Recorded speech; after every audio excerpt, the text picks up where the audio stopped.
going to go ahead and get us started if you're okay with that. Yes. Okay. In accordance with Section 5 of the Open Public Meetings Act, be advised that notice of this meeting was made by posting on the bulletin board in Town Hall and mailing to the officially designated newspapers a list of the meeting dates annually, indicating that this meeting would take place on Wednesday, October 20th, 2021 at 7:30 p.m. via the Zoom virtual platform. Due to COVID-19 virus, Millburn Town Hall is closed to the public for purposes of planning board meetings. The meeting notice contained information necessary for members of the public to attend the meeting through the Zoom platform, both by audio and/or video means. The public will have the same opportunity to participate at the appropriate time virtually, just as if they were attending an in-person meeting. This notice was posted on the Millburn Town Hall website, Millburn Town Hall bulletin board, and Millburn Town Hall front door. Roll call, please. Daniel Baer. Here. Gaston Halpert. Here. Jorge Mastropietro. Here. Mark Matzel. Here. Maggie Miggins. Here. Sanjeev Nayak. Here. David Morrow. Here. Trini Vijay. Here. Chairwoman Bensol. Here. Thank you. Okay. As I alluded to in some of our prelude comments, we have a brief agenda for the night. We have no minutes for approval and no memorializations and no applications, but we do have 3 ordinances under items of business. I would propose, I would like to begin in the reverse order, I'm sorry, as it appears on your agenda, beginning with ordinance 2590-21, which in my reading of it is sort of the one of the more straightforward of the 3, or the simplest in other terms, regarding the off-street parking and loading. So I can give you a moment if that switch, if you just need to pull up that ordinance and or the review memo helpfully provided by the planner. So again, this is the one regarding off-street parking zoning provisions for the section 606, adding a proposed loading space. So I wanted to open it up for any comments, questions, thoughts, support, concern with regard to our master plan.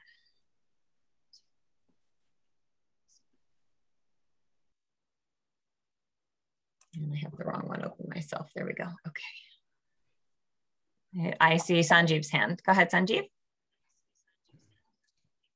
So this is based on our meetings here when we had the Silverman meeting where they did not have the parking spot on the premises. So we actually promoted this towards having this as a town-wide within the master plan. So just to give you a background, this is what it is. Thank you. I appreciate it. So any multifamily. Yeah.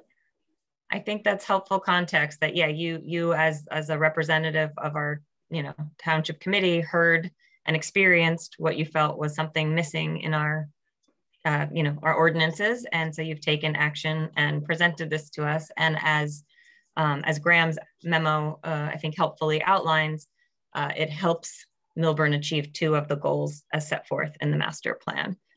So thank you for that. Thanks for the context. Anybody else have thoughts or questions on this ordinance? Well, I guess I have one comment on it. Why are we only doing 1 especially when these other 2 ordinances we're going to talk about tonight have a large number of units? And it's a good possibility that they're going to be moving in and out on every day, and we're still going to have deliveries. So the deliveries might still take up a spot on the street. Are we saying that that's okay to do that? Or like, how are we handling it when we're going to have 2 spaces in there? So as far as I know, I've spoken to the... Go ahead, Sanjeev, we're hearing you. Oh, like you froze. So as far as I know, since I worked with our business administrator on this and can you hear me? We are hearing you. Yeah, you said as far as you know, and then we haven't heard what you know. Yeah. So this was given as one, but it means that they have to have a parking space for all their deliveries. So it is written in a way where they will have to accommodate all their loading, unloading on their own premises. Now, why does it say one? I think that was the technicality of it. Maybe the attorney can help us out here, but it was clear that all their loading and unloading needs to be on premises. Okay, and Gaston, I think that is a good point. I mean, and just as a refresher, I think you probably have this already in your head, but for everybody's benefit, we as the planning board are being asked to state whether what is proposed is inconsistent or not inconsistent with the master plan. And then we can additionally provide feedback recommendations, So I think what you're saying is maybe we might recommend that they make the ordinance reflect, adequate parking, whether that means they have to do a traffic study, prepare something so that they know how many spaces or how many deliveries they're anticipating. I don't know how we might want to handle that, but I think I gave Dan Baer a thought. So go ahead, Dan. Thank you, Beth. I think just we need to make it clear, because that's not what this ordinance states. The ordinance states that, and Sanjeev, thank you for carrying this through. I certainly appreciate all your hard work here, and we need to make it work. What this essentially says is that there needs to be a minimum of one loading space, and that's all it says. Okay, it says nothing about all loading or unloading or any type of related service needs to be done off street. Now, if that was to be included, then it needs to be included, because we just can't say it's there because it's not there. So if it's a recommendation that gets incorporated, then that's something that we need to do tonight. But I think it needs to be clear that all this ordinance is stating is that with respect to any residential development of 5 units or more, you have to provide a minimum of one loading space, and that's all it says. So let's work from there. And if there's a different intent here, then let's talk about that. But that's what this states. Yeah, and well, Dan, just to read it, and I think all I can say. Go ahead, Sanjeev. Go ahead and answer first. I'm sorry. Since I was the one who pushed this through, the intent was to have all the parking, loading and unloading in that multi-family unit. And I wish the planner was here, but you're absolutely right. We need to make this clear. So if this is not clear, let it come back to us and I will push that through planner again. Great. 2 points of clarification. One, we have Graham, our planner, here tonight, which is great. And 2, let me just, before I turn it to Graham for a response, I just want to read the language just to make sure what we're all reading is the same, which says minimum loading requirements, adequate off-street loading and maneuvering space shall be provided for every use based on the following schedule. Those uses not listed shall provide sufficient space as determined under site plan review. So that, and then the uses listed are multifamily developments of 5 or more. That's not talking about the types of uses like deliveries and move in and move out. Those are different types of uses. So I'm agreeing with what Dan is saying, but I think potentially edits or changes to the language could reflect what the intent was. So I just wanted to just put that out there. And then Graham, if I could put you on the spot or turn to you, you've gotten your eyes on this, so I'd let you respond. Yeah, I just wanted to, confirm kind of just your read of the language. And, it is important to note that, the language is pretty clear in that, it is speaking to the exact intent of what is to be provided. So as you just read, it does state, adequate off-street loading and maneuvering space shall be provided for every use.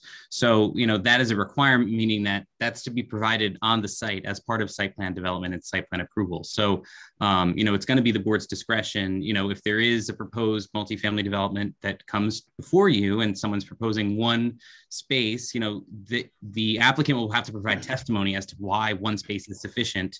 And if the board, feels compelled to, request that an additional space be created, that could be part of the site plan review process. But, I think that the language is clear. I think that perhaps there should be some additional definition within the ordinance that defines what loading is, as far as deliveries or, some kind of, framework of including, what constitutes loading and what kind of activities would encumber a loading space. And I think it's also important in multifamily housing developments to consider that loading is for deliveries to tenants, such as ordering a parcel or ordering materials, but a loading space could also be used for move in, move out of tenants as well. So I think that there are some opportunities to kind of clarify that a little bit more, expound upon the use of that space to make it clear so that, future residential developments like we're seeing in the other proposed ordinances this evening have sufficient space to accommodate that and not impact the public right of way and pedestrian and bicycle and streetscape.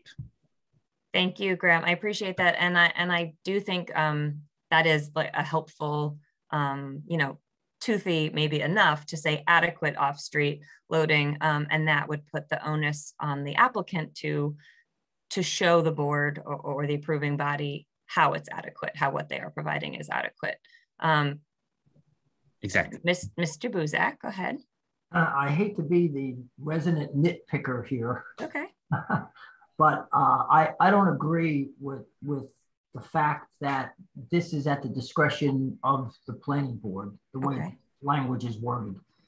And I come to that conclusion for a variety of reasons. First, that first sentence says adequate off-street loading and maneuvering space shall be provided for every use based on the following schedule. Yeah. Okay, so it's not just, if it's stopped after shall be provided for every use, period, I think then there's some discretion. That first sentence goes on to limit that to the following schedule, and the following schedule with regard to multifamily housing developments containing 5 or more dwelling units says a minimum of 1 space is required. If the intent here was to allow the board the discretion as to how many spaces there should be, which there's inconsistencies here because it says minimum of 1 space, which connotes that, well, maybe there should be more spaces, but yet it says it's the following schedule. So I think it's just, with all due respect, not clearly drawn here if the intention is to require, either allow the board to have the discretion beyond 1 space or to establish some particular number of spaces. Second, the next sentence, I think supports the proposition that it's not within the board's discretion, because it then says those uses not listed shall provide sufficient space as determined under site plan review.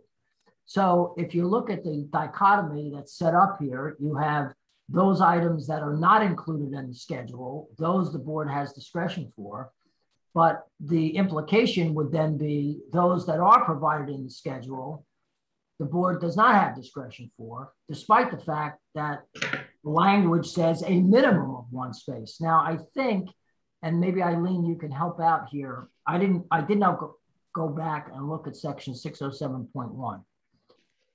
But is it fair to say, Eileen, that there are other minimum loading requirements for other uses, or is this the only one that's provided?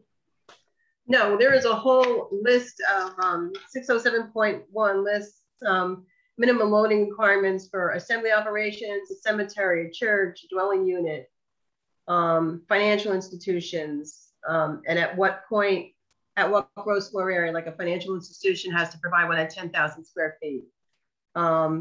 Libraries, so there's different uses here, retail, restaurant, at what point it has to provide one, when it has to provide a second one, and then for every additional square footage, you know.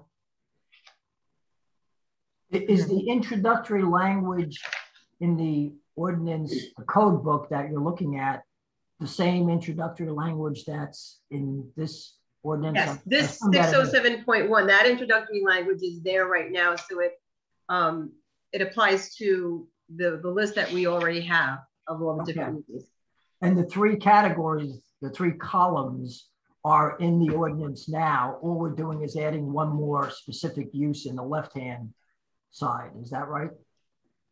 Yes. Okay. All of those three categories are still there.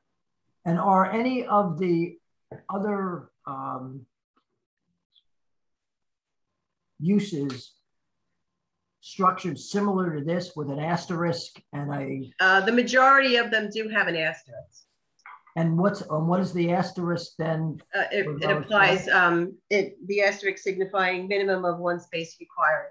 And that's for the majority of them: retail, restaurant, research, storage areas, warehouses, hospital, hotel, auto sales. Right. And so, you know, these three criteria are, well, two of them are gross floor area, and then the other one is additional square feet. Right. So we're talking about use base, not size base. So it's a bit of apples and oranges. It's weird because because the heading says, it says multifamily housing developments containing 5 or more. I see what you're saying. I don't know why because our residential dwelling unit, we don't have a. Right, the residential units don't have a. It just says dwelling unit. It doesn't specify, one family, two. It just says dwelling unit in our current ordinance that none are required. Right, and here it's multifamily of 5 or more. Then you need. Right. Then you need one, right? I guess all I'm saying is that I think this is subject to different interpretations, and applicants who don't want to provide more than one space are going to make the arguments that I made, I think. So if the intent is to leave it at the discretion of the board with a minimum of 1, I would revise the language in the ordinance. And that's not our job to do. That is a recommendation that we could make. All, as you said, Madam Chair, that our role is to determine whether this is inconsistent with the master plan. But then we can make recommendations on those inconsistencies if we find them, or on any other matter. So if it's the desire of the board to have more discretion there, we ought to put that in the recommendation. We don't necessarily have to draft the language, but we should. Right. I think based on what I heard, and thank you, Eileen, for looking it up, it sounds like we as the board may want to recommend not just changing the language that is included here, which is the multifamily, which is fine, and maybe we have some tweaks, but further redlining or editing the language that mentions dwelling unit to maybe say single or multifamily up to 4 units or something like that, to clarify that those are not required to have loading, and then the ones 5 or greater are required. So that's sort of like one part. And then the other part is how does the TC want the ordinance to reflect how many and how these multifamily units should adequately meet it. What is the standard, for assuring that, and whose job is it to do that? Right. Also, so thank you. And I don't know, I'm sorry, Beth. Go ahead. Only because they're calling this a multifamily housing development. And if you look at our definitions define multifamily housing development as 3 or more dwellings. So we have it written in our definitions as 3 or more dwellings constitutes multifamily, but they're calling this multifamily. So I don't know, maybe I'm just being too picky. This is the time to be picky. I like consistency. Particularly when the speaker is the one who has to interpret this and enforce it. Yeah. So getting back to, I think, Dan's comment that, the language of it, and Sanjeev, I'll call on you next. Thank you. that the language of it does not perhaps address the goal of the TC. I think it's helpful that we have the representatives here to speak to that. So I'll let Sanjeev speak, but then I think we need to think about how we're going to act on it tonight to be responsive to what was put forth before us. But Sanjeev, go ahead. So it's really, really hard to hear you. you. Intent of this is to actually have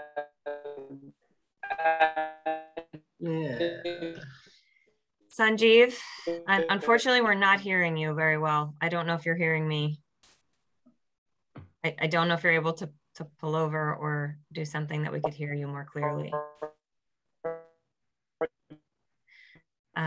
Thank you. I don't know if somebody muted him on his behalf, but Graham, go ahead. Yeah, I just wanted to add for a little bit more context and to respond. Loading space is defined within the ordinance, and it's defined as an off-street berth on the same lot. To get everything in place. Sorry. Okay, no, it's okay, Graham. He's muted, but we're hearing him. Go ahead. All right, I'll just finish out. So loading space is defined within the ordinance. So, and it's defined as an off-street berth on the same lot with a building or group of buildings for the temporary parking of a vehicle while loading or unloading. So I think that there is a good definition for that, which I think may help address some of Mr. Bayer's question regarding, right, what is loading? Yeah. But then the question of what is adequate loading and whose job is it to decide that? Go ahead, Dan. Let me just maybe restate and I appreciate, but I think that you're not getting what I'm saying. There is an intent here by the Township Committee based on what committee person Vinayak has been saying. Just want to understand what is the intent, because the intent that he spoke of earlier is not necessarily captured in this ordinance. That's all I'm saying. I am not talking about whose role and what the role of the planning board is here tonight. I just want to make sure that that's understood. It's merely just to understand the intent of the Township Committee with respect to the ordinance been put forward. So I just wanted to clarify that. Okay, thank you. So Sanjeev, I don't know if you're able to hear us now. We were not able to hear you very well. I don't know if you're able to pull somewhere that your reception is better so we can. I would love to have the benefit of hearing from you. Can you hear me now? Yes. So I was saying that, whatever you guys. No, unfortunately, you keep cutting out. I need the intent itself. So if that is not clear, we need to make that clear. Okay, great. I think we heard him. I'm going to recap, and I think what I heard him saying was that he's now verbally shared what his intent is. We see what is written.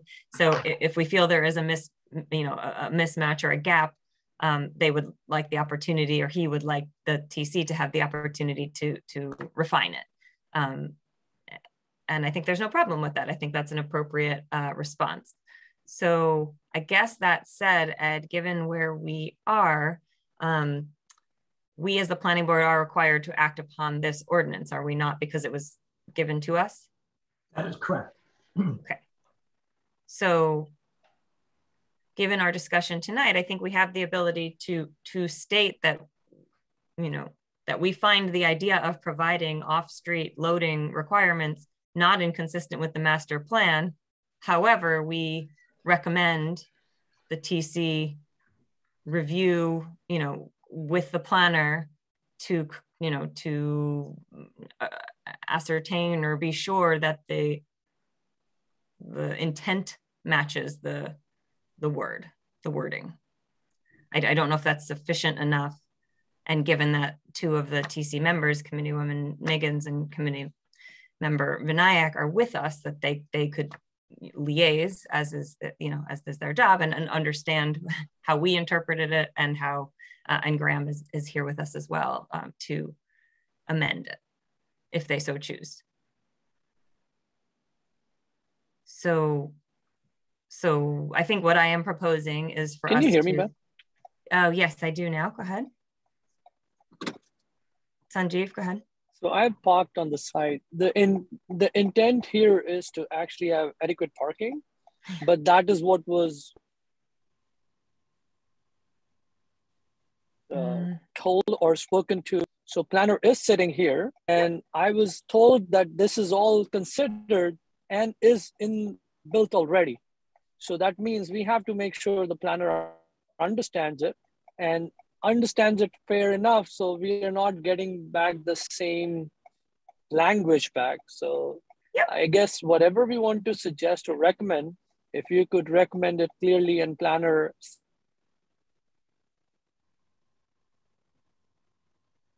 says it here and understands, make the changes accordingly. Okay, I appreciate that. I mean, I think I also heard our council say it is not our role to do that, to wordsmith it here, but I think we still would want to be productive and helpful in terms of giving constructive feedback, so that you're right, we don't come back and have the same issue again. I don't disagree. I guess, Graham, I want to look to you. Do you feel that you are hearing this discussion and having enough feedback and takeaway to amend it? Yes, I think that there's been some good input, and we can certainly work in our role as the planner to assist the TC in evaluating the planning board's comments and incorporating the changes that will address the concerns raised here this evening. Mm-hmm. Okay, thank you very much.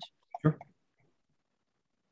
Okay, so that said, I think I would like to propose that we do what I just mentioned before, which is to take a vote to move that this ordinance 259021 is not inconsistent with the master plan in what it proposes. However, the planning board recommends changes to the wording so that it more accurately reflects the intention of the TC in developing this ordinance. Is that a motion? That was my motion. I'll second. Okay. Daniel Baer, Yes. Gaston Halpert, Yes. Jorge Mastropietro, Yes. Mark Matzel, Yes. Maggie Miggins, Yes. Sanjeev Vinayak, Yes. David Morrow, Yes. Beth Zoll. Yes. Okay, thank you. So that was our quick one, guys. It's 259021. So I'm going to go ahead and close that out on my machine. Thank you for that. Let's move on in the order that they appear in the agenda, which is starting with the RMFAH3, which is ordinance number 2585-21. Amendment to, this is developing the Affordable Housing 3.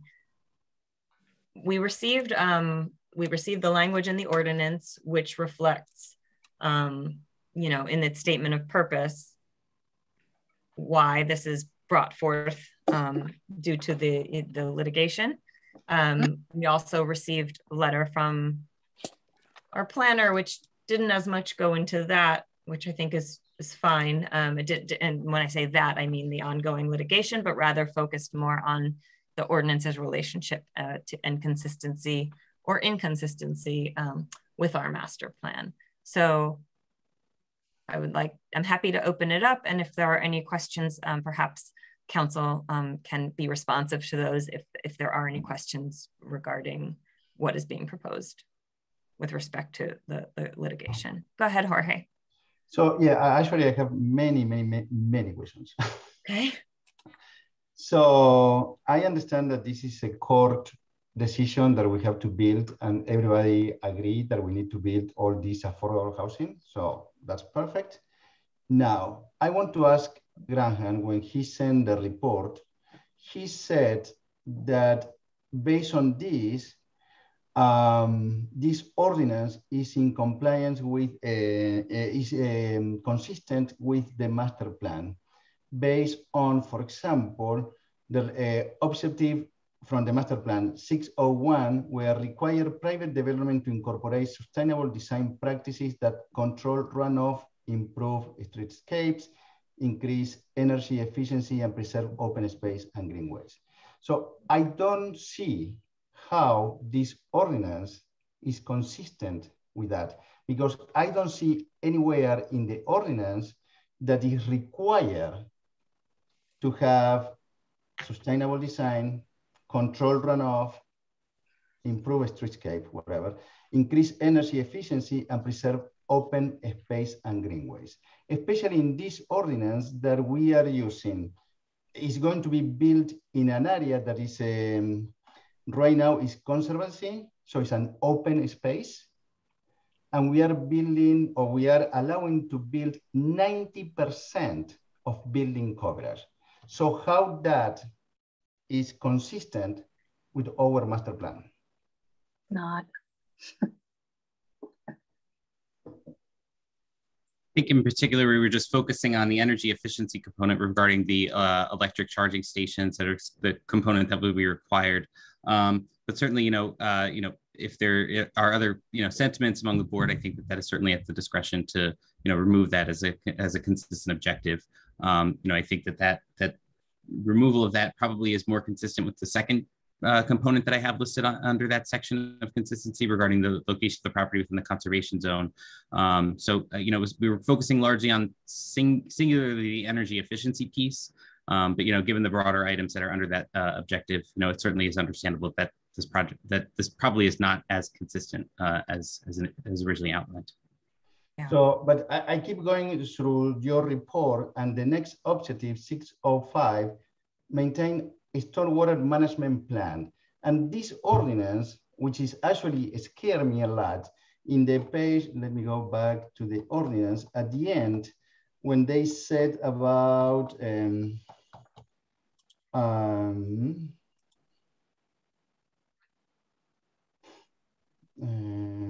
it's in the last page. At the top of the 10th page. So it's section 3, actually.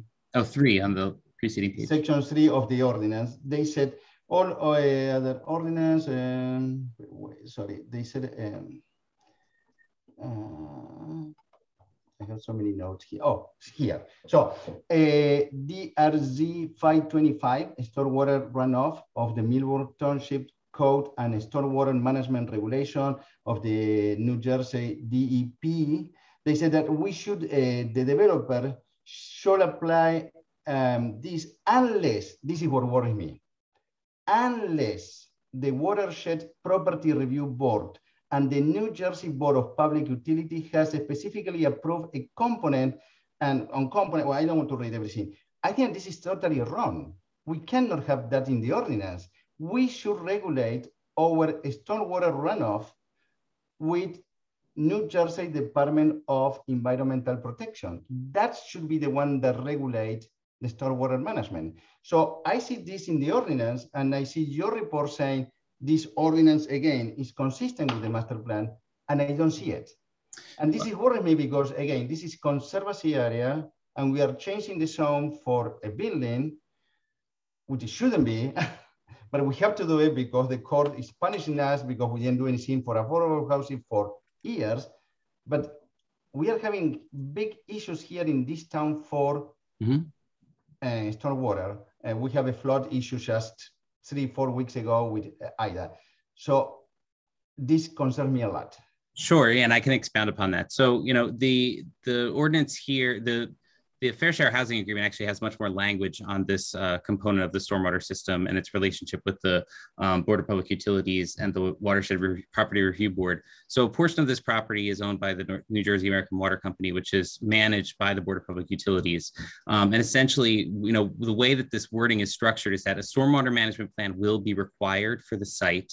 And, for the portions that are within the Township of Millburn, if that's where it's impacted, then those regulations will apply. And if not, if portions of the stormwater system will be located on the property that's managed by the Board of Public Works, then they will have jurisdiction to review the stormwater management components for any development on that portion of the property. So in total, a stormwater management system will be required and will be effectively installed for the site. And kind of advance and maintain a stormwater management plan for the entire development. It just varies in jurisdiction based on the location of which portions of the property are identified to be developed.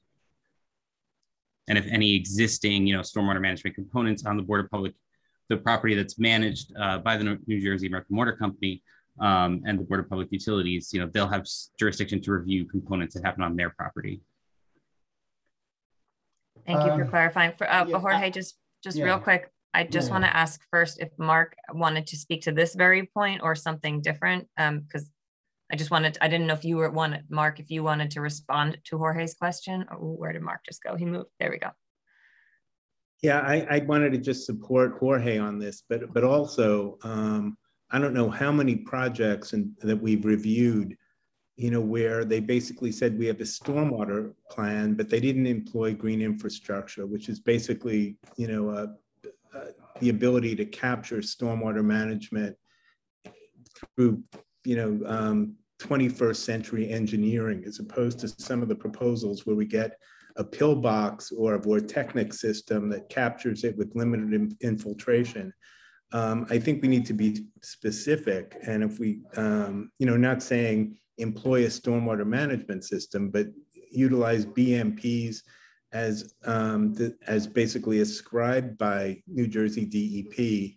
And keep in mind that we can supersede DEP by coming up with more restrictive regulations. As a former regulator, I experienced that in quite a lot of projects, and it was always gratifying to, to basically adhere to, a stronger stormwater management plan or a stronger green infrastructure program. But it's a meaningless statement to say that basically we'll employ stormwater management system.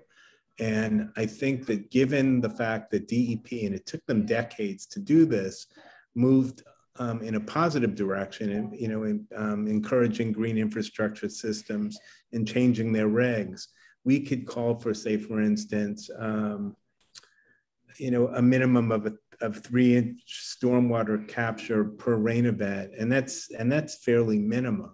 And I agree with Jorge. The new normal isn't normal. The new normal is reality, and we're going to start to experience this. The people that live in, South Mountain, they're going to have another storm next year, and it's going to end up flooding them. And the downtown was devastated. Yep. Okay.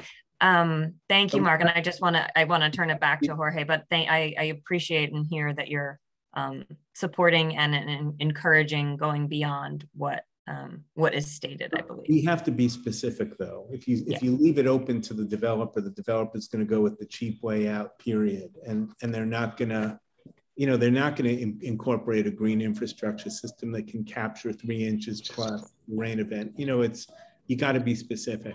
Sorry.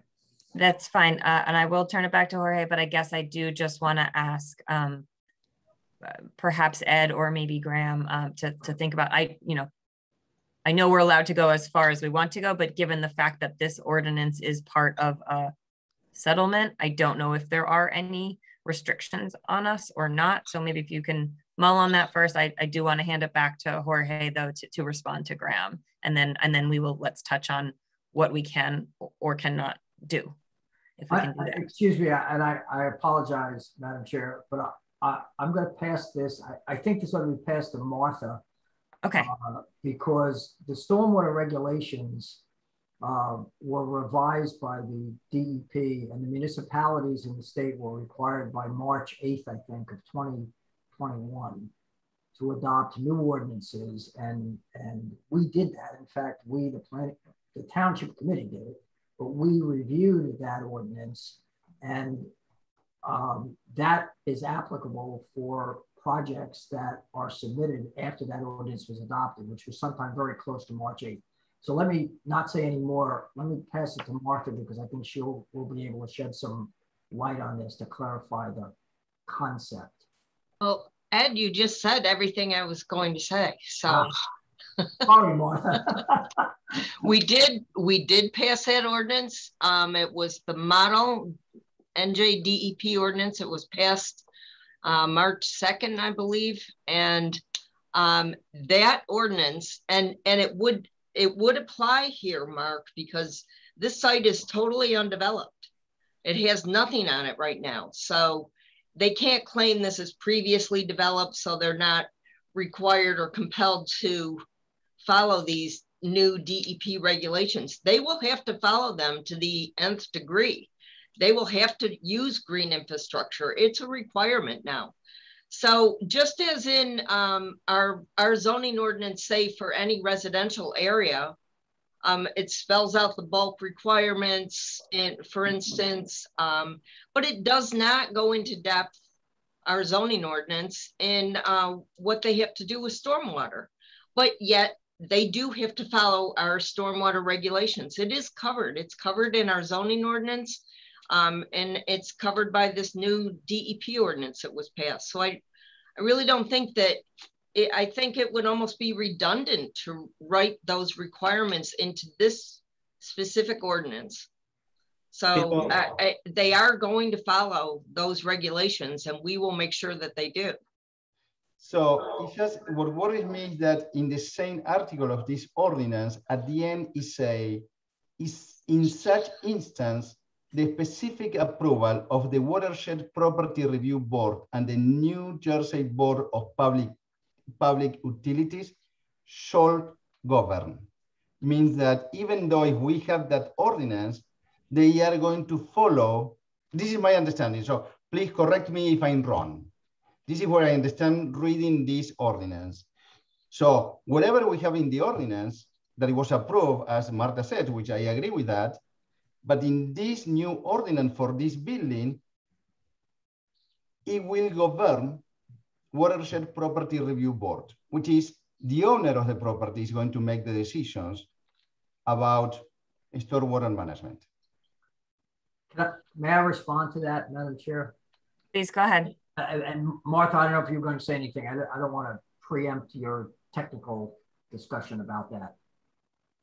Oh, Ed, you go ahead, because we've had this discussion about the Watershed Property Review Board. Yes.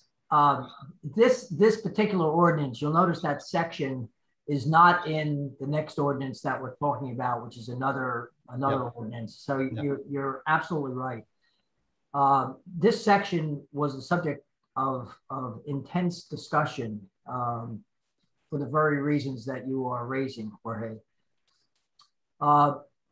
This property that is being rezoned, if you look at section 8 of the ordinance, the section 8 of the ordinance says that this ordinance is effective upon approval and publication as required by law, and the granting of an exemption from the Moratorium Act by the Watershed Property Review Board. So this ordinance is not going to be effective if the Township Committee adopts it on final reading and final adoption until an exemption is granted. The exemption process is an application that needs to be made to this Watershed Property Review Board, which is a board that consists of three members. It's a state constituted board under this Moratorium Act that was passed in the late 80s or early 90s to prevent the disposition of watershed property. The Watershed Property Review Board consists of the Commissioner of the DEP, the BPU President, and the Commissioner of DCA. So it's 3 state agencies that comprise this board. As we understand the process after talking to the Deputy Attorney General who represents this board on these applications for exemptions from the Moratorium Act, the process is that a submission is made to the Watershed Property Review Board outlining the project that is being proposed for the property that they are trying to obtain an exemption for to allow it to be sold privately. The focus of the Watershed Property Review Board is the impact of that proposed development on the watershed, because the whole purpose of the declaration that this is watershed property is to protect the water supply. So their primary focus is the protection of the water supply and what will this development do.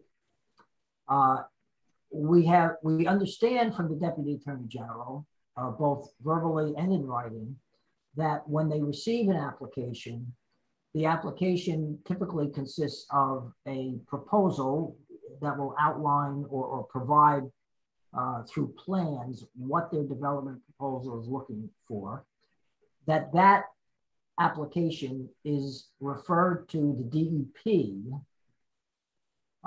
The commissioner is one of the 3 members of the board, but this is referred to sort of the staff of DEP, and that they look at all of the other environmental aspects, not only watershed, but everything else. The developer, when we were working on this ordinance, wanted to have in this ordinance that anything that they had in their plans, if they received the exemption, would override any other regulation. The township contended that they would not accept that because just because you have something in your plan doesn't mean that DEP, when they get this referral from the Watershed Property Review Board, has actually dug into that and accepted it. So this language, and you read it, focuses on those words specifically approved. If, and the intent of that is that if, for example, the developer proposes in this project some stormwater management practice that is inconsistent with the stormwater management regulations that are state regulations, as Martha has said, and they've been also adopted locally through the model ordinance. But if the DEP, after reviewing this, specifically says, okay, you're supposed to do A under the regulations, but we agree that for whatever reasons, you can do B, which is what it's in your plan, and we specifically approve that. And they send that back to the Watershed Property Review Board. And the Watershed Property Review Board then grants an exemption. That application for that site plan, when it then comes before the planning board, cannot be, that provision that the DEP has specifically approved in a stormwater sense cannot be modified by the township or by the planning board. Because the idea was, look, the Watershed Property Review Board approved the exemption and they relied upon this specific, and that's why those words are in there, specific approval of the DEP for some aspect of the stormwater management plan. And since they relied upon that and granted the exemption, the planning board nor the township should have the ability to modify that such that they have to go back before the Watershed Property Review Board and say, well, I know the DEP approved this, but the township says something different. So now the Watershed Property Review Board has to review again this request for an exemption. That's what this was attempting to avoid. And there was much disagreement from the developer about those words specifically approved, because the developer was concerned that there would not be a specific approval. And we, on the other hand, felt that's probably true. And therefore, we're not going to just be bound because you submitted something and it's in page 37 of a 100-page plan. And then you say, well, on page 37, we said this, when the DEP never looked at that, never specifically approved whatever's on page 37. So that's the intent of it. And it derives from this whole aspect of going before this Watershed Property Review Board. Anyway, that's the background of that section. This board, in making its recommendations, can recommend anything it wants to recommend with regard to that. But I thought it's important for you to understand that was that's the intent of it, and it was the subject of intense negotiation. And ultimately, the township said, "This is what we're doing," and we put it in here over the objection of the developer. Okay, thank you, Ed, for that context. Go ahead, Mark. I see you have your hand up. Yeah, thank you, Ed, for that clarification. I was going to say before that, that any board that's put in place is obligated to adhere to what the latest stormwater regs or water quality regs of DEP are. They are the regulator. And if there's basically an allowance that's made, it's shame on DEP. And you do see that in certain administrations. I know when I was, you know, a DC at DEP, it never would have happened. I mean, we developed some regs, we were really stringent, and we ended up in court quite a lot defending it. And it should not be, you know, subject to, you know, whatever the diverse, however diverse that, you know, watershed property review board is, it shouldn't supersede it. And I do recall in one of the cases that, one of the projects that we just, that was approved, it was explained to me, because I was specifically saying, are you going to adhere to the latest and greatest of the stormwater regs that DEP, you know, put out in, I guess it was in March. And they said, we've been grandfathered in. And how can a project be grandfathered in if it hasn't been approved? I didn't understand that. But anyway, yeah.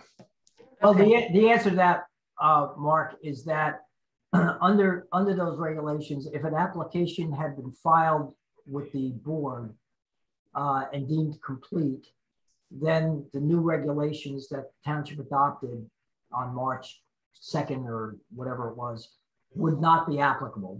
That's again a statewide situation, and I believe the application you're talking about was deemed complete prior to the time that the regulations came into effect. And actually, I had, before other boards, I had developers scrambling to come in and get their application deemed complete because of the significant impact on their development proposal the application of these new regulations would have in terms of you know, the green infrastructure, the smaller basins, the multiple basins, and you know, all the other technical things that Martha can talk about. So yes, I understand that's the reason for that grandfathering, so to speak.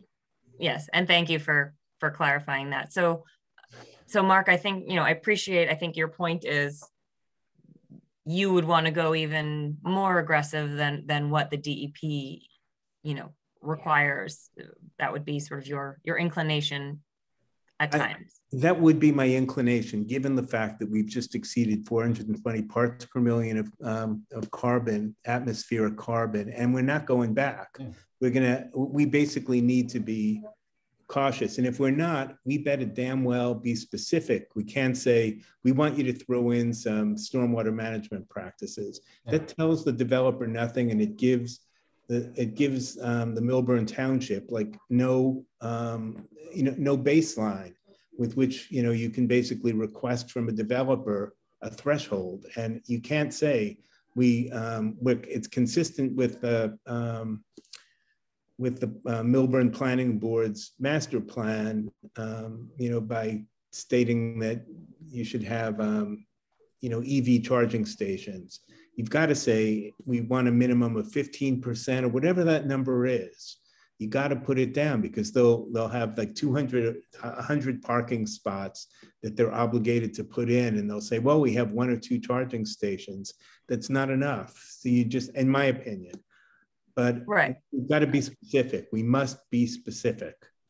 Appreciate that. So again, I think what I hear is that you're saying, you know, you feel it's appropriate for a lot of reasons you just stated, you know, to go even further, to be very specific. What we heard, I think, from Ed was a recap of this negotiation and of, you know, what we have here in front of us to speak to being the result of our Millburn Township, you know, representatives and this litigation holding the line, as it were, and this is sort of where we've now ended up, meaning the proposed applicant or the other party, you know, wanted less regulation. You're arguing, you know, we should be going much further, and this is sort of where we're at.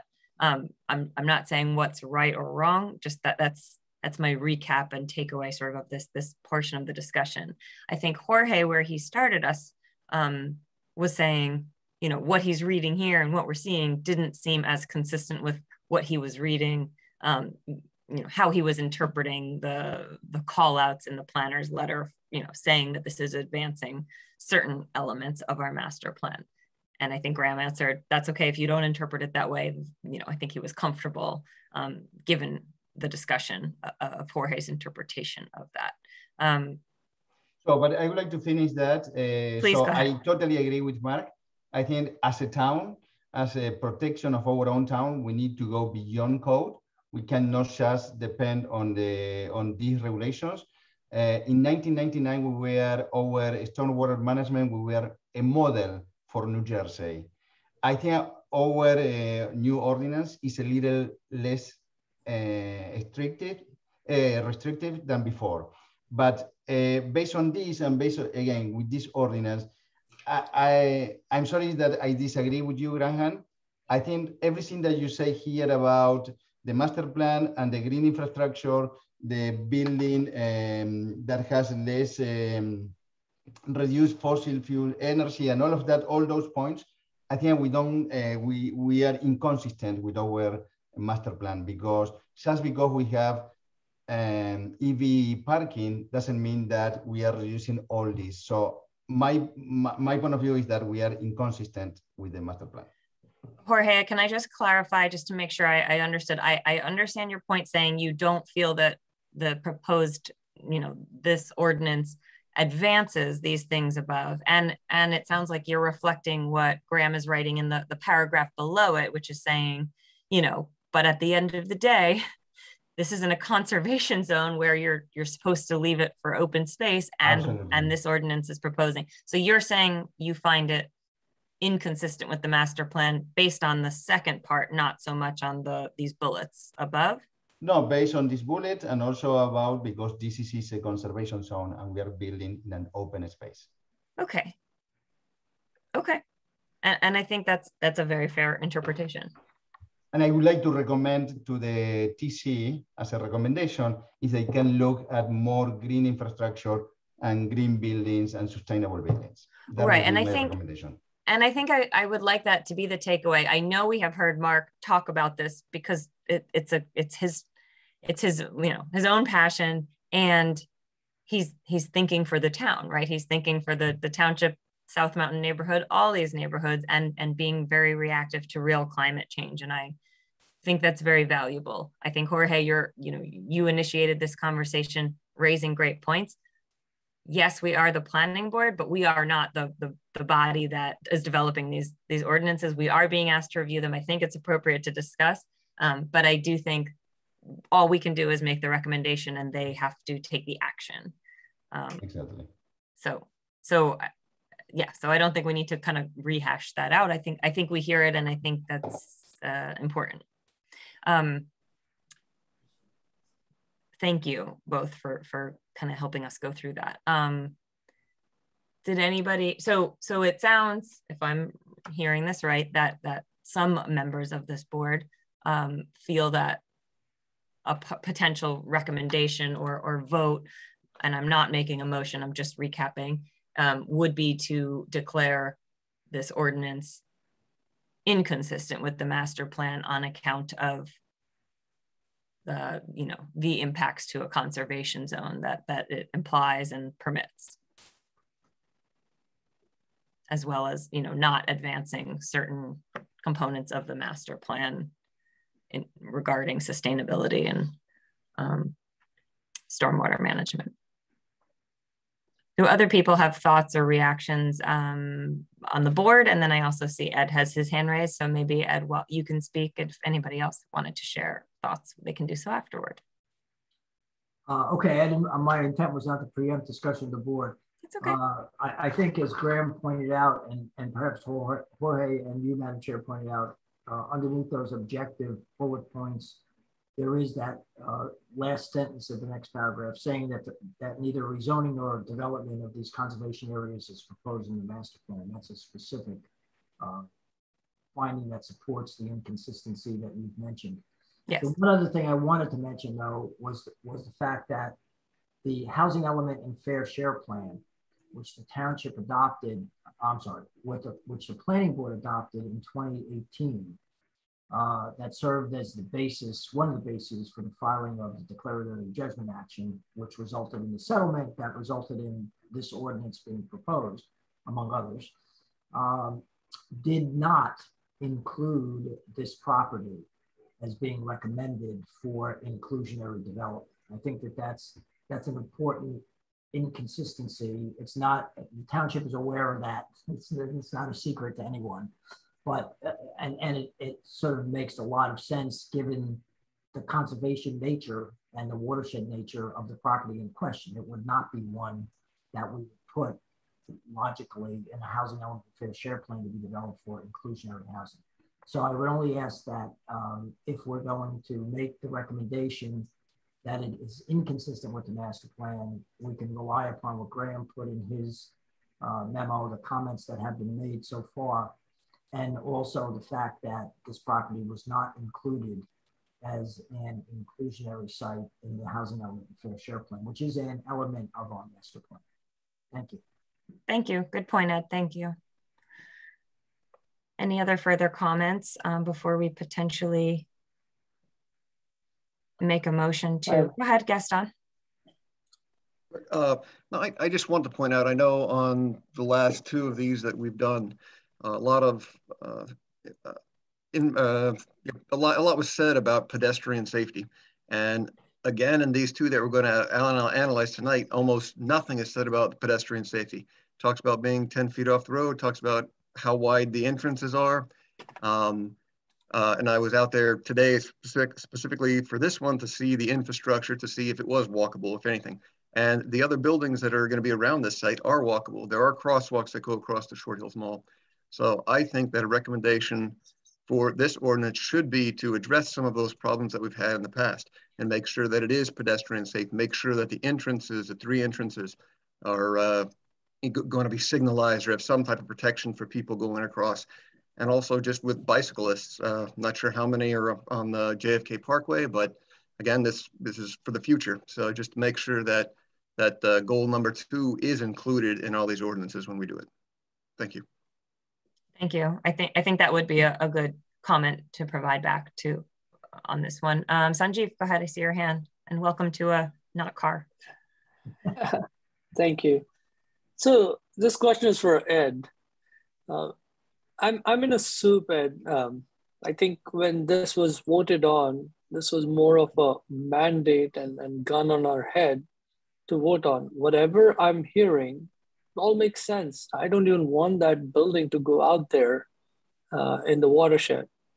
Now, based on what we have gone through and based on what we are hearing, how do I go about it? I never were keen on voting yes for any of the buildings the way they have put in front of us. I mean, in less than 2 acre space, 150 apartments, that's way over populated or density than what our master plan calls for. But sure ahead, we had to say yes to it. And it wasn't a choice. It was more of a, if you don't do this, we're going to do 70 per acre on the other, or more densely populated in other areas, which is not based on our master plan. So please help me out here to understand what my options are, or do I have even an option here? Thank you, Sanjeev. It's a good question. It was somewhat of what I was alluding to before when I mentioned, there may be some questions. And so I would happy to turn it over to Ed if you're able to provide a response to that. Well, thank you. I think a couple of things. First of all, both Member Vinayak and Miggins, you have to take your township committee hat off for a second and put on your planning board hat. And some of the questions, Sanjeev, that you're asking are really township committee questions and not planning board questions. I'm not going to dodge the question, but I think that this forum is as the chair mentioned, to make determinations as to whether it is consistent or inconsistent with the master plan, and then to make any other recommendations. With regard to the concerns that you have, I think you stated them. You answered your own question pretty well. The settlement agreement that the township entered into was one that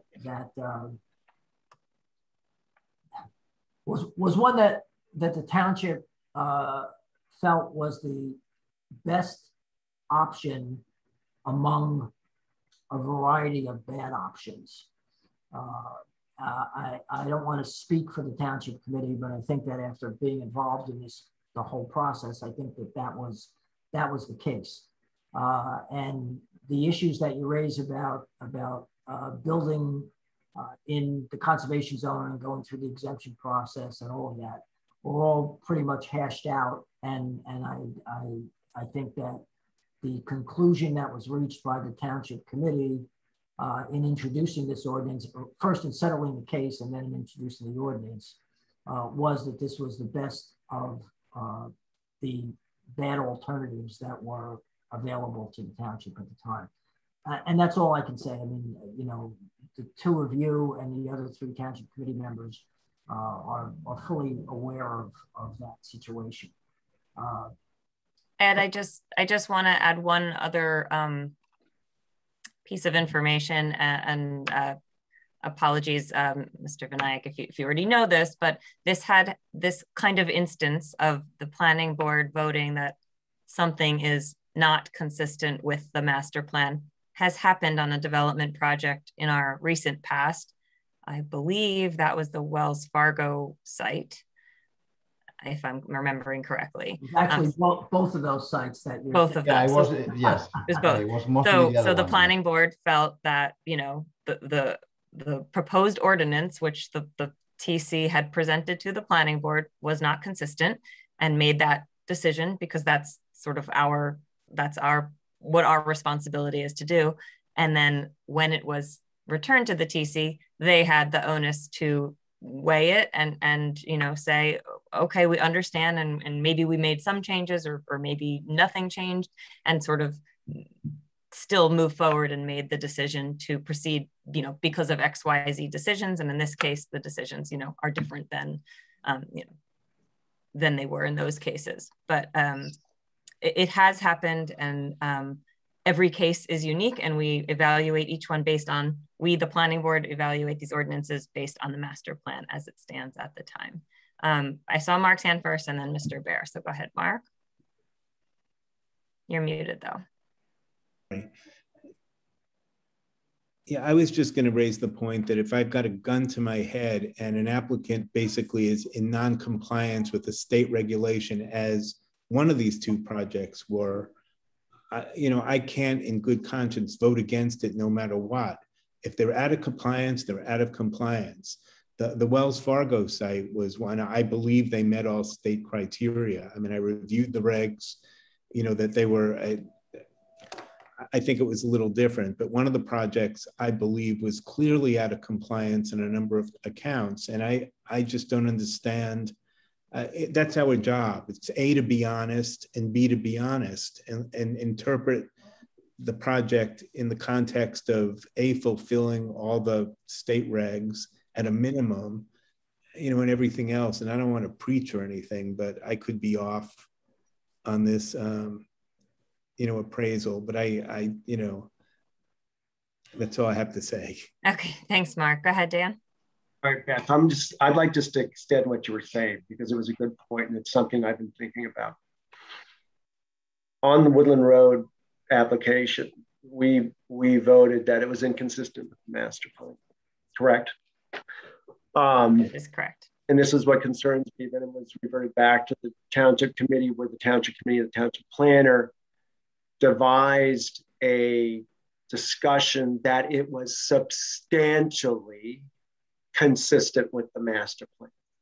So what are we going to do tonight? We can move forward and say this is inconsistent with the master plan, with the understanding, okay, and it's out of our purview, that this could go back to the township committee and could be reconstituted as being substantially or partially or kind of consistent with the master plan. So I just want to provide that history, because that's what happened before on Woodland Road. So just want that to be understood. And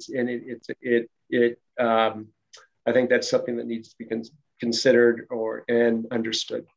Thank you. Yeah, it's an unenviable position, I think, for the leaders. And I think that sort of has been said, you know, whether we're considering it the option we're choosing, the lesser of the evils, or Sanjeev saying, you know, straight up, he just wished it weren't the case. But here we are nonetheless. We have an ordinance in front of us as the planning board. I think we've had the discussion tonight. And barring anybody else, oh, Ed wants to make a comment. I was almost gonna make a motion. Go ahead, Ed. I'm sorry to prolong this, but on our first ordinance, we were dealing with loading in multifamily projects. And we made the recommendations to the township committee, but essentially, as is, one can argue that that ordinance would be applicable if it's adopted to this project, and it would require one loading space. In this ordinance on page 5, there's a specific loading space provision dealing with this project only, okay? And that one is, I think, more, in my mind anyway, more consistent with the objective standards, you know, that you don't leave it to the subjectivity of the board and trying to decide should it be 1 or 2 or 3 or 4 or 5. This has a specific standard of there'll be one loading space per 100 units. In this development, there's proposed to be not to exceed 195 units. So I suspect that there will be 2 off-street loading spaces in this project. So at least with regard to this project, I think the issue of loading spaces has been addressed, and probably adequately addressed in terms of number of spaces. Thank you.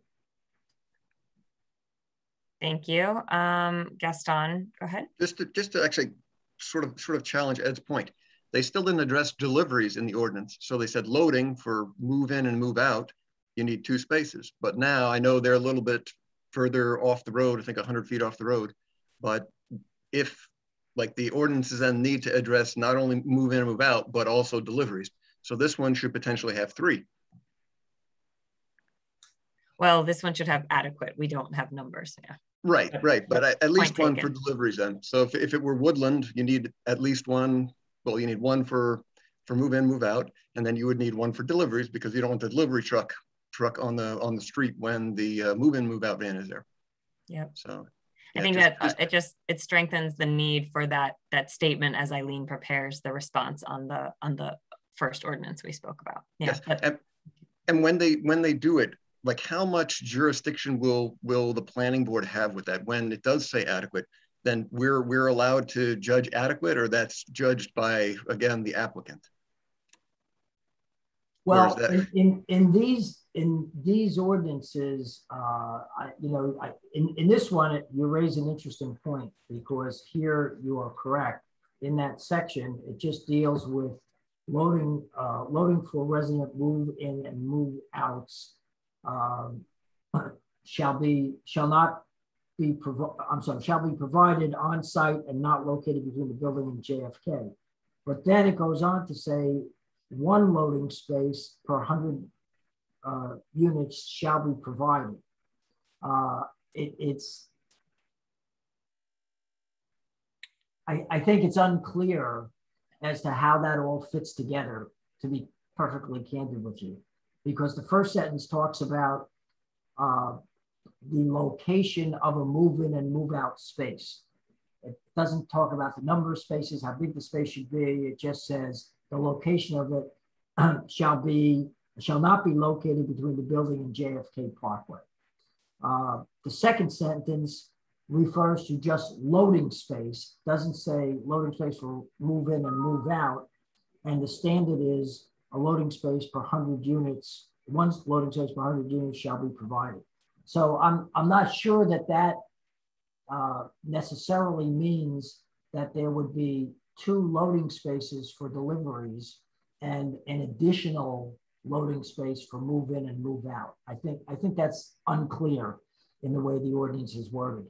I do think that the generic ordinance that we talked about first would not be applicable here, because I think when you have a specific ordinance with specific loading requirements, you can't then pile on another ordinance that is a generic ordinance that would apply in various zones, which as Eileen pointed out, that chart involves various zones and various uses.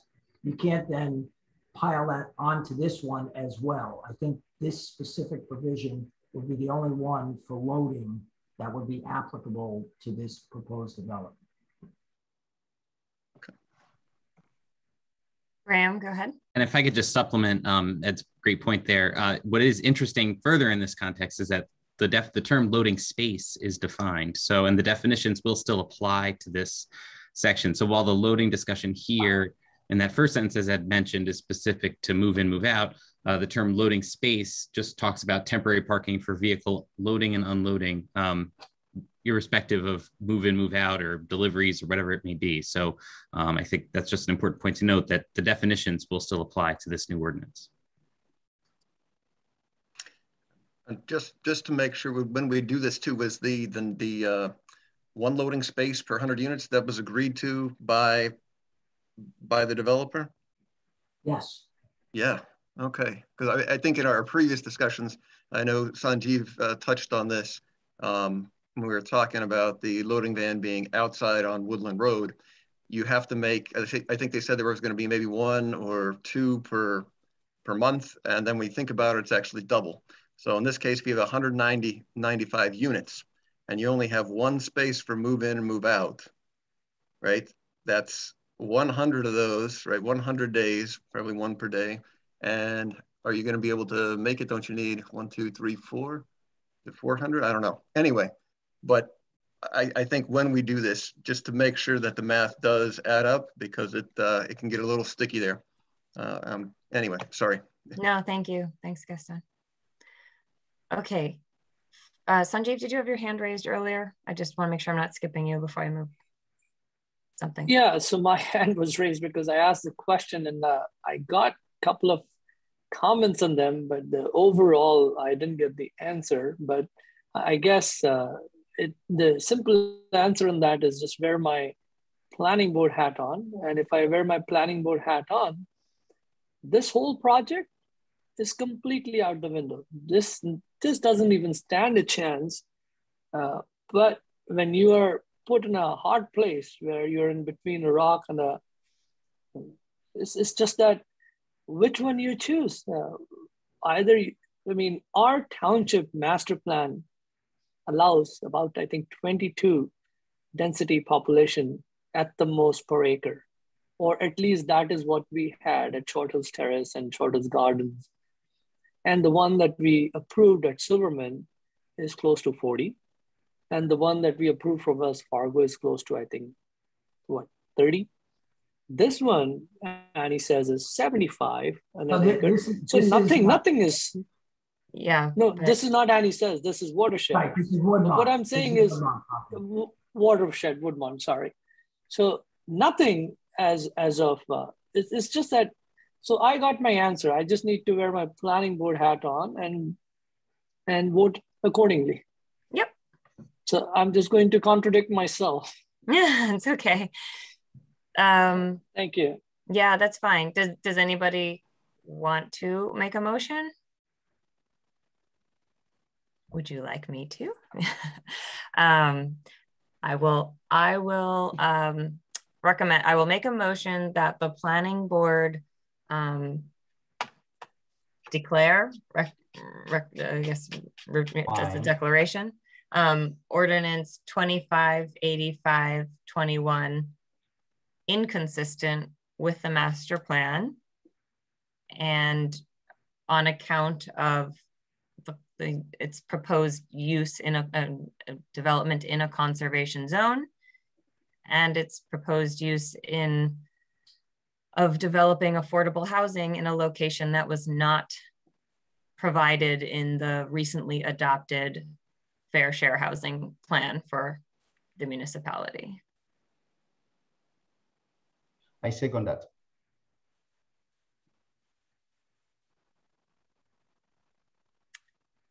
Eileen, you're muted, but if we can do that, yeah, there you And Mayor? Yes. Gaston Halpert, Yes. Jorge Mastropietro, Yes. Mark Matzel, Yes. Maggie Miggins, Yes. Sanjeev Vinayak, Yes. David Morrow, Yes. Beth Zoll. Yes. Okay. So, right. Although it makes our colleagues and our township committee have more onus on them to move and advance this, and we recognize that. I think, you know, per Sanjeev bringing up these discussion points, I think the planning board acted with hopefully what we feel was the ethically appropriate response. So thank you for that. And Eileen, hopefully you have enough from this dialogue to prepare that memorandum. We're going to move on to the third and final ordinance of the evening. And this is the one whose number changed. I want to make sure I'm reading the right agenda. This is 2593-21 regarding the RMFAH4 housing.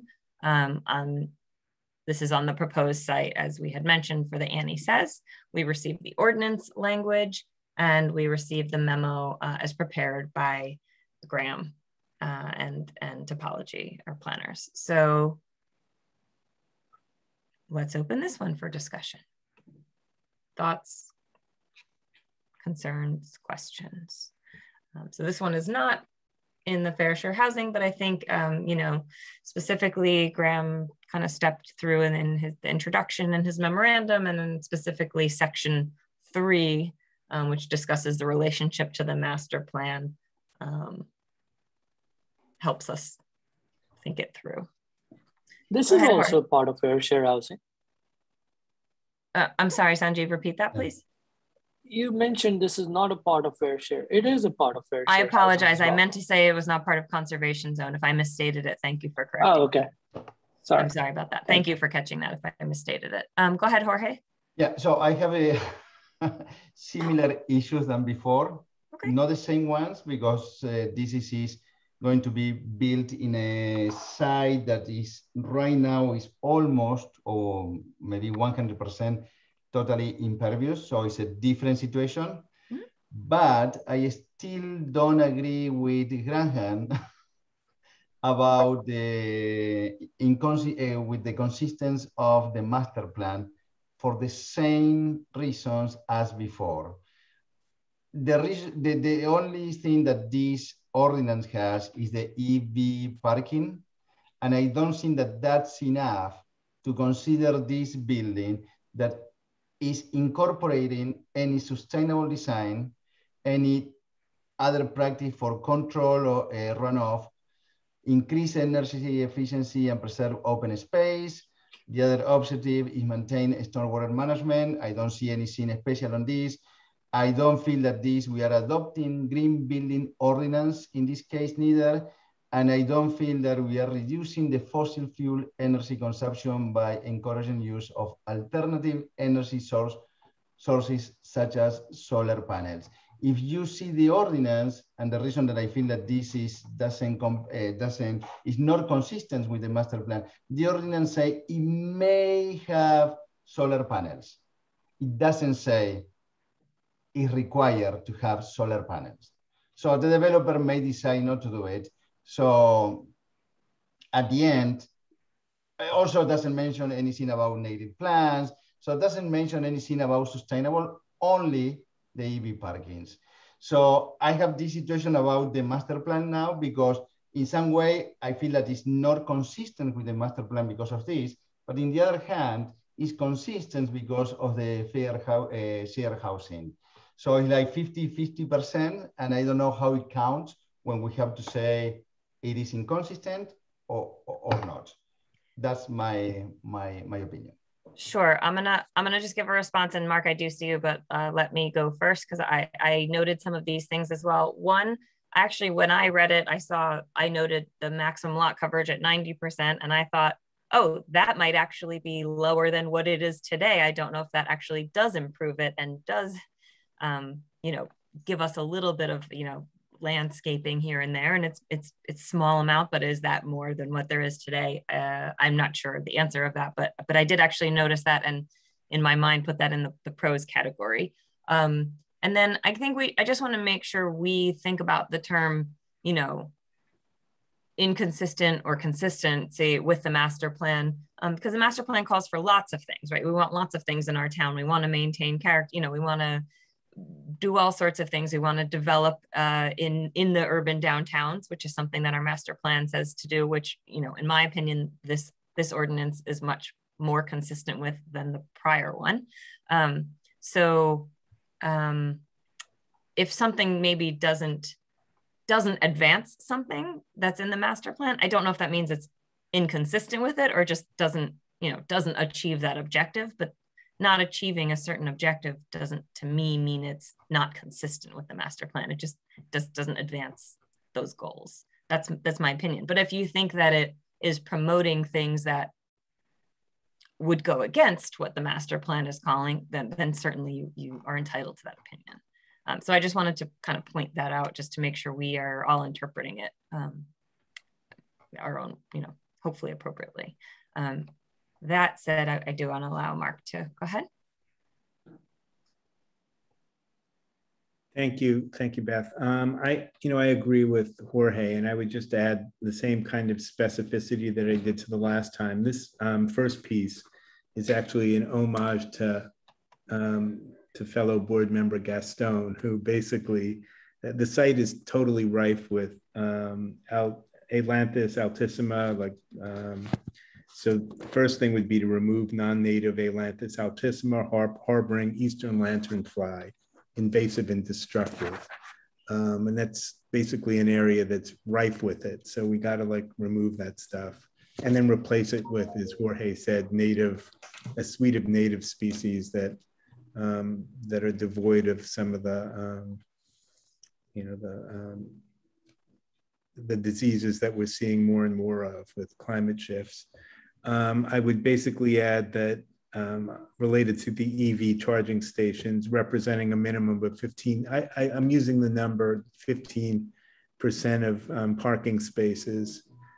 The site should be built with minimum LEED or equally sustainable system that employs third-party attribution for the obvious reasons, and the green infrastructure stormwater management that captures at least 3 inches of stormwater per event. And that's pretty much it. Okay, thank you. I do see Sanjeev has his hand raised. I guess I just want to make sure, and maybe Martha can confirm, or Eileen, regarding the planting and the species. I do believe our town forester would be engaged and have to approve that, but let me just allow one of you to speak to it. Martha, why don't you go, since nobody's going to go. Well, I don't want to speak for Tom Doty, but he would, of course, have approval over anything that's planted here. He's not going to permit an invasive species to be planted. So, yeah, I don't think we'd have to worry about that. I don't think you'd have to write it into this ordinance.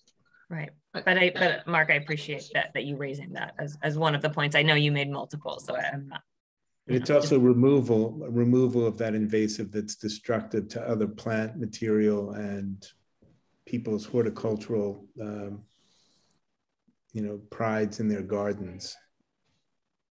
Okay. I think looking at what they concept plan that they proposed, they're probably going to do an entire re-landscaping plan for this building, this development on the site. They're going to remove probably everything that's there and come back with new plantings. So. Okay, thank you. And then Sanjeev, thank you for your patience. Go ahead. Sure. So while you're at it, Martha, maybe just based on the master plan, what is the height allowance for building? I'm wearing my planning board hat on, not as a township committee. So I know recently we allowed 3 layers or 3 levels instead of 2. Is that in line with the master plan, what the height of this building is?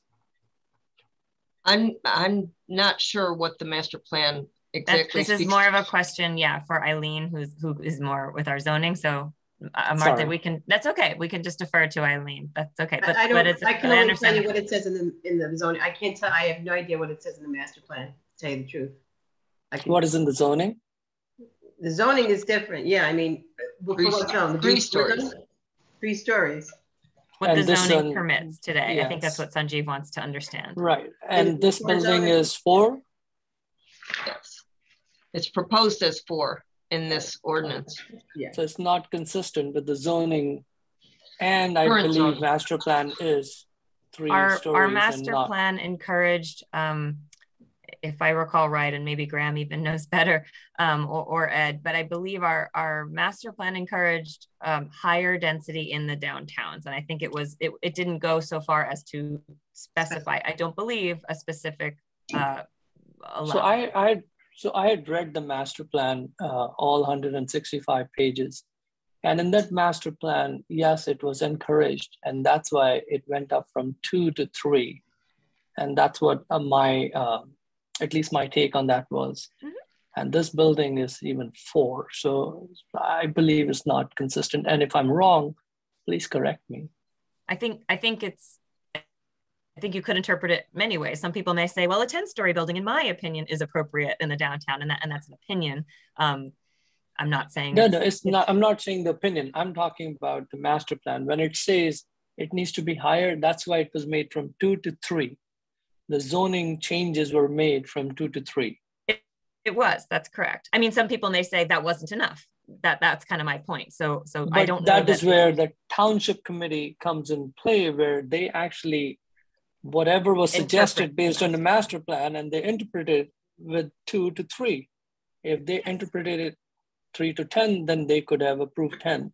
What I'm saying is when it was changed from 2 to 3, this is not inconsistent with the master plan or with the zoning right now.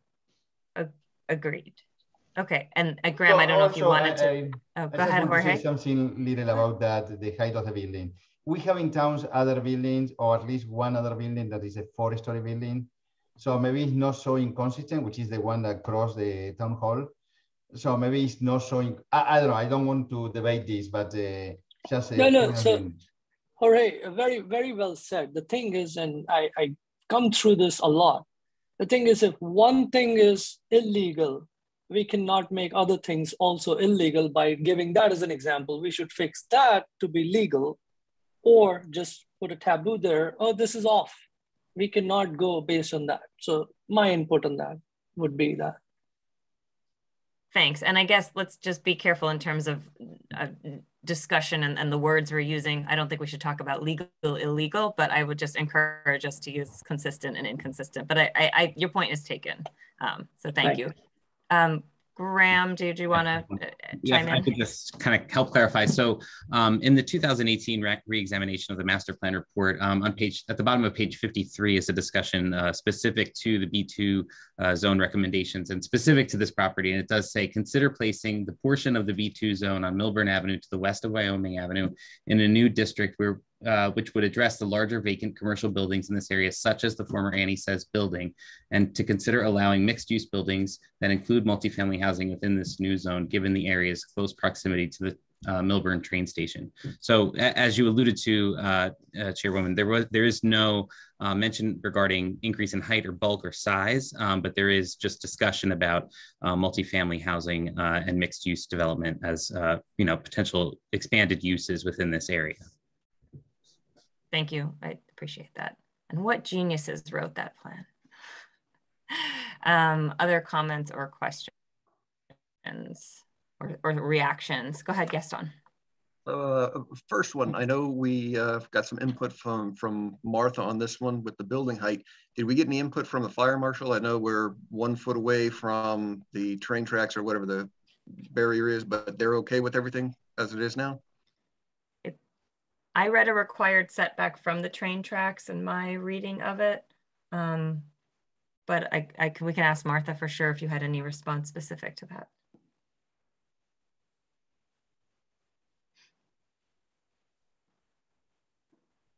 I don't think anyone asked the fire marshal. I don't know if it went past him at this point, at this stage in the writing of the ordinance. Right, because at It this is point a we 1 have, foot setback, I think. and we have bulk requirements or maximums. So I guess as if and when we got to receiving a site plan, that's when the fire marshal would provide input. But we could also, you know, recommend the TC run it by the fire marshal at this point, you know, before finalizing the language. It's not a bad idea. That sounds good. And I'm going to sort of like Jorge make the same general comment about pedestrian safety on this one and goal number 2 in the master plan. I really don't think it's addressed. And one big thing, again, the building, we haven't seen it yet. I don't know what it looks like. Vehicle access shall only be provided from Essex Street, and from whatever, I think Martha had given us a diagram to show the building layout. Parking lot's going to be on the northern side. If that is the parking lot, and I know the developer is going to say, well, all these people, they're going to be taking the train. So now all these people that are going to be taking the train or to get to downtown on Essex Street are going to have to cross this one entry. And I know there are people that are going to be going out at 8 o'clock in the morning.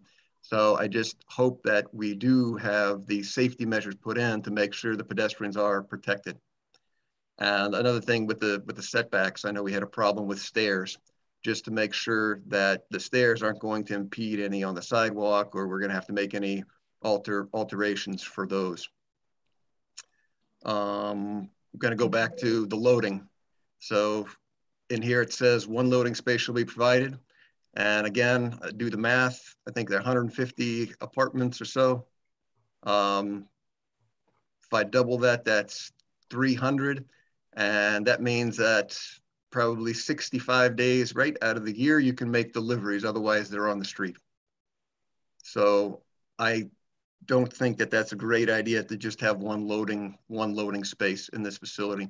The other thing with loading space is going to be trash. Trash right now is just kept inside the building. There's going to be 150 apartments worth of trash, and there's going to be a garbage truck on the street picking up this trash, and it's going to take forever. So I think it actually should be 3, or at least an indoor facility with garbage that you're able to pick up inside as well. Jorge, can I just, sorry, Gaston, can I just ask, did you see a specific refuse trash plan, removal plan? I didn't get that, but because you're saying it's going to be on the street, but I know in other development proposals, they've made design concessions to have it on, you know, within the site. So I just want to. Yes, it is. Let me see here. I see the trash. 5 under, no, 7 service areas. And 7B, that's where I was looking. Yes, exactly. So it's just a collection area. Ah. So you're recommending the pickup, right? Well, it doesn't say either way. It doesn't say it's going to be on the street, right? Right, but then they have the option to do it. Okay, so your recommendation is to sort of amend that 7B to state not just collection. Well, I don't know what is meant by collection. Well, it's just a collection area. Yeah, but not pickup. Oh, I get what you're saying. You know, like, is it collected by the truck? Yeah, I don't know how they define collection. But I think that's a fair point to recommend back to the TC. Okay, and then one more very, very minor one. In the next paragraph under landscaping, it says shall include drip irrigation. Well, drip irrigation is great. If they could xeriscape instead, it would be even better. So I'm not sure if that means that it is required and they have to install some type of irrigation. That's like, again, it's minor, but if shall include drip irrigation if irrigation is used, what I think would be a better use of words. Anyway, thank you. Oh, I see what you're saying. Shall include drip irrigation, like if needed. Or, if needed. Yeah. Okay.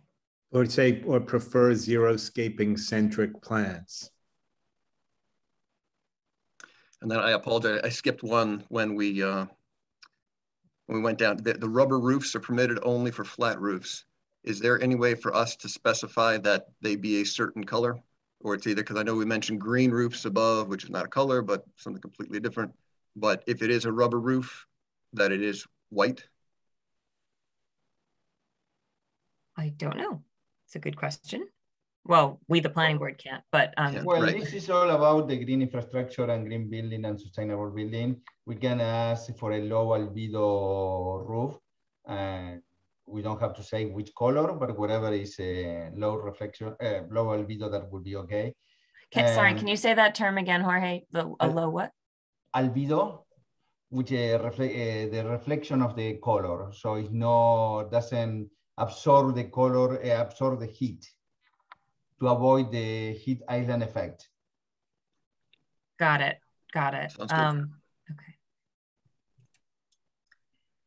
Thank you. But that's all about again, is the sustainable building. That's, for me, my recommendation to the TC will be, please look at sustainable things in this building. We are facing the future, and we need to protect our town for our kids, the kids of our kids, and without thinking about climate change is a problem, and we should do something. And this is the time to do it. So that's my recommendation to the TC. Right. I hear that, and I think that you have very consistent comments, which is helpful, because I think you're trying to move the needle, and I can appreciate that. I think with regard to what is proposed in this ordinance, I think it does a lot in the way of being consistent with the master plan. And I think further, we as the planning board may make some specific recommendations of, continuing to try to achieve and advance certain goals in the master plan with respect to pedestrian safety and circulation and sustainability and, climate adaptation. But my personal take on it is that I think what is presented is not inconsistent with the master plan. But before we move on anything, I want to allow Sanjeev to speak. So I have another question. I'm sorry I missed that before. Is there a density that is suggested in the master plan? I believe what Graham read did not include a density. It just mentioned mixed use, and because it's in the downtown. So in the zone there, maybe is there some kind of density there?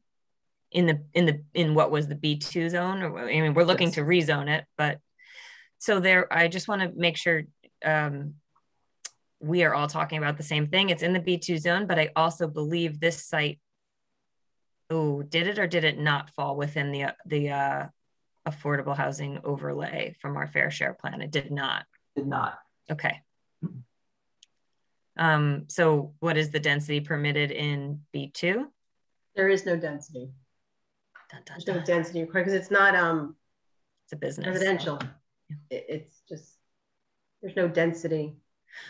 Well, that's I mean, we certainly have, there are apartments, if you think of where near John Marco's, there are apartments we do have in their apartment complexes, along Millburn Avenue, up towards by the Trader Joe's. So we certainly have apartments and multifamily residential within this, within. And they're all we just have a floor area ratio. We don't have a density. Yeah, and there are all below 20 apartments per acre.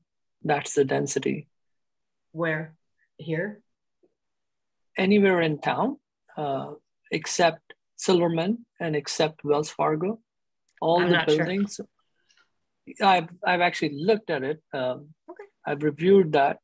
So I think the biggest one was 22 apartments right opposite 85 Woodland. And this one is 75. Right. And again, that is, well, the question is this more appropriate in our downtown? Is this what the master plan is calling for or not? That's for interpretation. Okay. So interpretation, right? Yeah. Any other comments, thoughts, reactions from board members on this? Okay, I had sort of put out a teaser that my sense is that this is not inconsistent, but I want to just understand from those folks. Jorge, you initiated saying you had a lot of questions and concerns. So I just want to understand if, where you are given this discussion. I feel that this town, based on the master plan, there are many points about green buildings, sustainable buildings, green infrastructure. And I feel that that should be the way to be consistent with our master plan. That's the way that I feel. Yeah, once we don't have those requirements in the ordinance, I feel that this is inconsistent with the master plan. Right. And I guess I just need us to keep in mind the impetus for developing this ordinance, which was not, hey, let's focus on green infrastructure and develop an ordinance that addresses it. We are being given this ordinance in compliance with the litigation, which is a little bit of a different, different impetus, but not to say that we couldn't still try to meet. Yeah, but my point is always to build sustainable and inclusive buildings. It should be together. We cannot separate to be just inclusive and not to have any sustainable on that building. That's the way that I see the future for our town and for every town, to protect our planet. Yeah. So that's the reason that I feel that that's the inconsistency of this. Okay. And Mark, go ahead. Yeah, I agree with Jorge, but just to further that, there are regs in place, including green infrastructure tied into new stormwater regs that we can basically, expand on. But we need to have metrics. Otherwise, you'll have a developer that says doing LEED silver is too expensive. And I don't care what the system is, but I would insist on it there being third-party attribution. I'm not going to trust a developer to say we're green enough, as one of the developers we recently met with did, and it's not enough. You got to basically have some other party, rating what they've done, which is third-party attribution, and that's LEED is the most popular, but there are other systems that do that. As well as, being specific on, the green infrastructure piece. And that could be as easy as stating the reg and then building on that. And, and everybody realizes that we received international coverage this last storm event that we had. And I received 30 calls from friends in Alaska. So it's pretty well known. I mean, we flooded, it was, global news that Millburn flooded. Kind of thing. So, No, I appreciate that. Okay. So we have to make a decision on ordinance. Oh, I lost the number, 259321 as presented to us, which could include a decision. Well, it's going to include a decision on consistency or inconsistency, and it can also and should probably also include comments back for the TC's consideration before adopting, or amending. So I don't know if Jorge or Mark, you wanted to make a motion because you both have expressed that you feel a certain way. Okay, I can make the motion that this ordinance is inconsistent with the master plan because doesn't require any sustainable or green infrastructure for this site. The only thing I would add to that, Jorge, is that, and also it is not included in the housing element and fair share plan that was adopted by the board, the site. Okay. To include that in your motion. Okay. Is there a second for Jorge's motion?